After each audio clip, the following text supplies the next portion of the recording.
trying to do that We Will Rock You. Let's see. We will rock you. All right, I feel like I need to be at a football stadium to do that. And today we're celebrating tailgating. Thank you so much to our brand partners at Wada Farms. We at the Produce Moms really believe that potatoes are the perfect tailgate snack. We believe it so much that we teamed up with Wada Farms and we made you a total cookbook here with all of these different ebooks and information about Wada Farms, tons of recipes, all the info that you need about all the different kinds of potatoes that are available 365 days a year in your produce department. So let's get started. I mean, seriously, potatoes are like everyone's favorite food, right?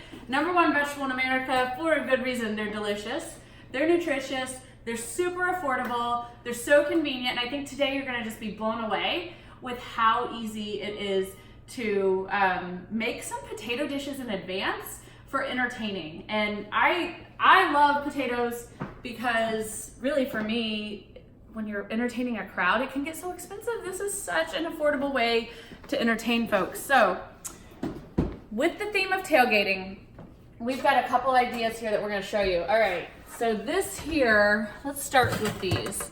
These are just some gold potatoes that I've cut into chips. All right, and we are going to put this over here.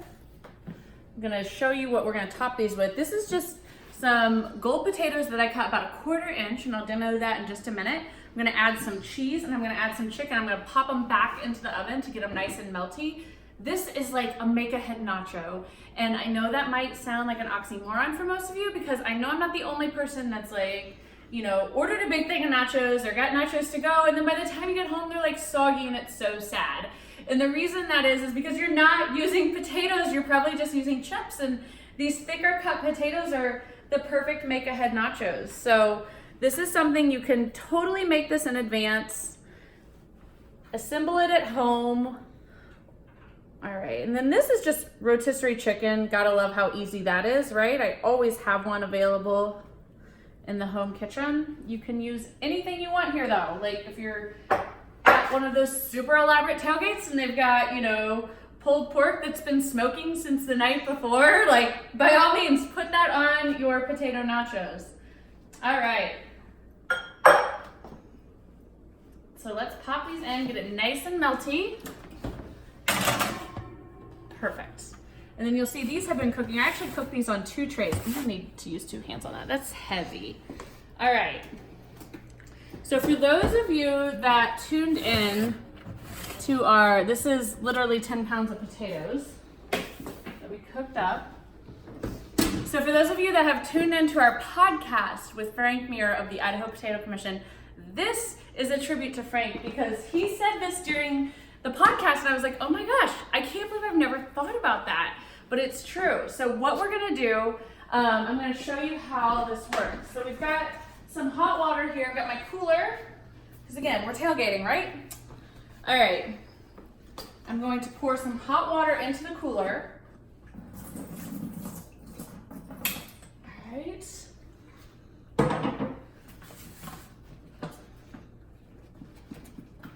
All right, get it hot.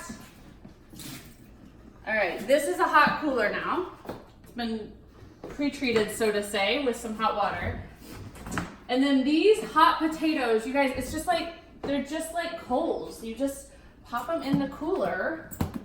All right, all 10 pounds of them. You don't have to wrap them or anything. All right, and they will stay warm. Have you ever done this, Alex? No, I haven't. I know. I like the idea, though. I love the idea. Love, love, love this idea. Because what a great way to tailgate. Like, just get a couple, you know, plates, forks, all your toppings. A lot of the toppings are already part of tailgates, right? Mm-hmm. I mean, so, and really, let's be honest, do you really even need all that much? Like salt, pepper, maybe a little bit of butter. Cottage cheese is a great topper. You could do this with sweet potatoes or baked potatoes, but really there's nothing more all-American than just a good Idaho baked potato, right? Or a football game, or a Saturday afternoon tailgate at a football game. So this is so much fun. All right, I'm gonna seal this up. And really, there's enough room in this cooler. I could have done 20 pounds of potatoes. I've got my backpack on. And who would think when I'm walking into the stadium that this here is full of potatoes, all right? Seriously though, how cool is that idea? And it's not just for tailgating. Like, this is perfect for pool parties, days at the lake, on the dock, on the boat, like, so easy. And again, everyone loves potatoes and they're super affordable. So good for you too. Let's get this out of the way. All right. So while the nachos are, getting melty, let's go ahead and I'm going to demonstrate to you how we get the chips, okay? So like I said, we're using the yellow potatoes for that. These here. Very important. Notice that these are in a colander. Always, folks, always wash your produce. And with your potatoes, cold running water. If you feel like you need some more vigor, you can certainly use a potato brush or a scrub brush. Just make sure that you get them clean, all right? All your produce needs to be washed. And then as it relates to cutting these into 1/4-inch slices, it's about like this, all right? And if you're uneasy with the rounded part, just flip it like this on a flat surface, okay? Because let's be honest, have you ever met a shape of a nacho that you don't like? Right? The answer to that is no. And also, I mean, if you've never done these potato nachos, you're gonna love them. All right. So with this, I think this is probably about 5 of the potatoes. I'm gonna do a little salt. A little pepper.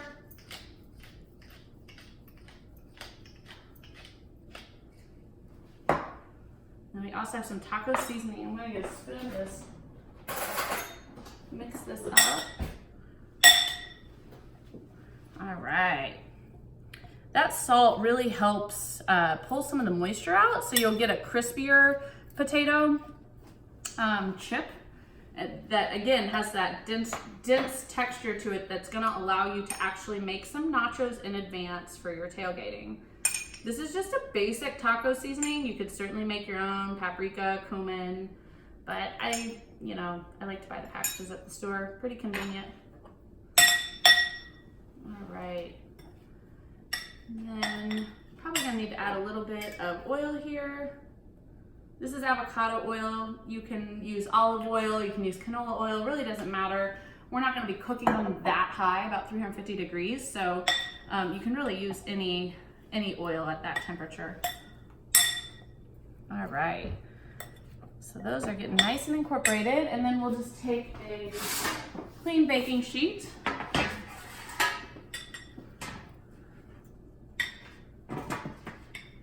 And we're gonna spread these out into a single layer on our baking sheet. And that is how easy the first step of the potato nachos are.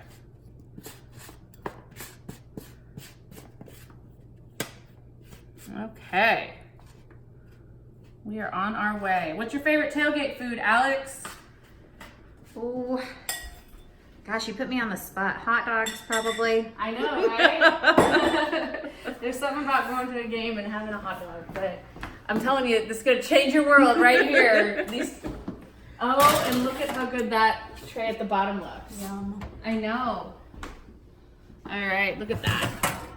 Doesn't that look great? Very nice. Very Okay, so the potatoes are crispy, like I said, about 350 degrees, 20 minutes. It was only a 1/4 inch slice, so that gives you plenty of, that is perfect. The potato's totally cooked, and it's actually even a little crispy around the edge, which is exactly what we're going for here. Then we've got some other toppings you can use. I'm gonna definitely use these jalapenos. Lots of jalapenos. These are just the jarred diced jalapenos. Fresh jalapenos work too.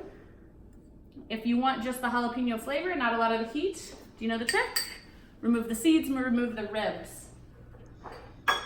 Let's see, probably do a little bit of the sour cream here. Taco sauce would certainly work as well. There we go.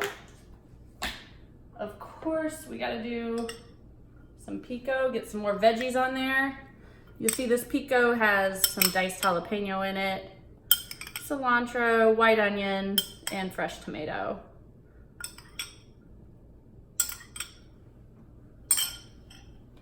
Add a little bit of lettuce. I don't know about you, but this is like my favorite kind of food. We've got these diced black olives. What's missing? Like nothing. This is like every topping. I was gonna say, I don't even know. All right, here's some chives that we just snipped up. There we go. Maybe a little, I'm team cilantro, so, you know, let's go for it. If you're not team cilantro, I get it. About 50% of us aren't. And for fun, we'll top it with a little queso fresco. Oh my gosh, so good. What do you think? Well, those look terrible, and I'll take care of it for you. So, don't even worry about it. I'll get rid of them. So the coolest thing about this, right? I mean, the coolest thing about it is you're done. Like, there's your tailgate food, and it is really, I mean, that's like a masterpiece. And it was so easy. All right. And really, a lot of the ingredients were just ingredients that we had in the pantry or in the fridge as our staples. Okay. Yum. It's an easy way to keep it as finger food, too. I know. I kind of want to. I feel like we can still just pick I need to kind of just dive in here. All right. Oh my gosh, it's like the most perfect food. Yes. Mm-hmm. So good. All right. Recipe number 1 is done. Fun fact of the day, like fun fact maybe of the year, that you can make your baked potatoes, put some hot water in your cooler, get your cooler, you know, ready to keep things hot as opposed to cold. And then keep your baked potatoes hot throughout the day in your cooler. Like, to me, I was like mind blown when Frank said that on the podcast. So love sharing that. All right, let's talk about sweet potatoes, because it's not a party until the sweet potatoes show up, right? All right, we have, these are diced sweet potatoes that I boiled, and as you can tell, soft, okay? And they have cooled as well. So I thought it would probably be a good idea just to simply demonstrate how to cut a sweet potato. A lot of people don't know, and you know, that can always be a barrier to choosing the fresh farm. So one way that I like to tell folks, because anytime, unless you're super comfortable with your knives and unless you have super sharp knives at home, a good first step is always to get a flat surface when you're dealing with a sweet potato, okay? And then from there, you can just, you know, cut the ends like this and then cut through. These are actually a sweet potato that's a yellow flash. Cool. I'll have to consult with the book to see what kind. So see, at that point, it's very easy. You can also come down with like make the stick, so to say. And you'll notice I'm moving the knife just to make sure that I've got a flat surface I'm working on, because sweet potatoes can be a little hard to cut through. Another tip I like to tell folks, if you really, like, say you've cut yourself before and it's an intimidating item for you to cut, no worries, just pop it in the microwave for a little bit. Like, same strategy that I use with hard squashes. So poke it with a fork, pop it in the microwave for, you know, sometimes even just a minute is all you need. And that'll soften it enough where you can get get your knife through it and not worry about cutting yourself, or, you know, helping kids too, if you have young kids that are helping you in the kitchen. All right. So let's talk about the sweet potato salad. So potato salad is, in my opinion, that is just like the classic pitch-in food. You know, if I go to a pitch-in, a tailgate, a picnic, and there's not potato salad there, I'm like, why am I here? I'm joking. That's not what I really think. But truthfully, it's, you know, it is such a classic. And I really love this recipe that we have in the Tailgating with Potatoes ebook, because it is, it uses the sweet potatoes, which is so cool. So in this bowl here, we have basically our dressing for the potato salad. which is mayonnaise, Dijon mustard, a little bit of cayenne pepper for heat, and then we have parsley, some chives, and fresh minced garlic. So we're gonna get this going. Oh, that looks so good. And then we're just gonna slowly fold in these potatoes.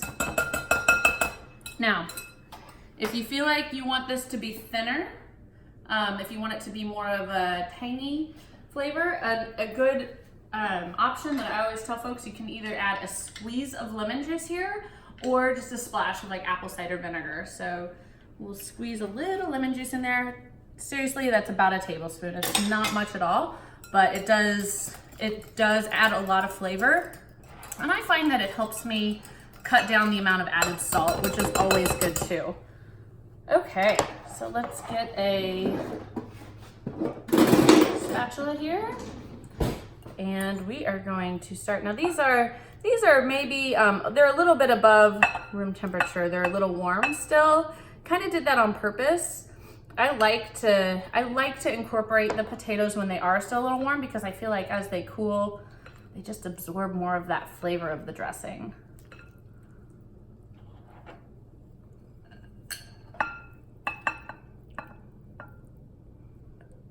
Smells so good. Mm-hmm. And truthfully, you guys, you can be very creative with this. You know, you can certainly add, you can add like a plant-based protein, like a legume or a bean. You could add celery to give it some more crunch, or some white onion, red onion. There's really no rules, but this, I mean, alone in and of itself is just absolutely delicious. Another ingredient that I love to add to sweet potatoes is just a little bit of like cinnamon or nutmeg, or some fresh allspice is really nice too. I gotta get a fork and try this. Looks so good. Every once in a while, we'll put diced apples in with sweet potatoes. Ooh, in like a potato salad. It gives it a little bit of that crunch. goes so well together too. Mm-hmm. All right. That looks so good. I love it. It's perfect.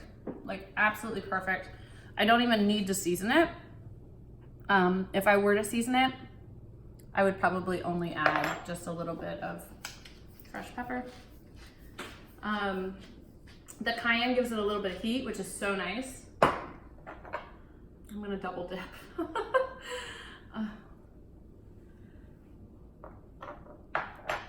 A+, like this is tailgating with potatoes. So that being said, let me put my backpack back on. My backpack of spuds here. All right, we're ready. All right, go team, go. Tailgate with potatoes.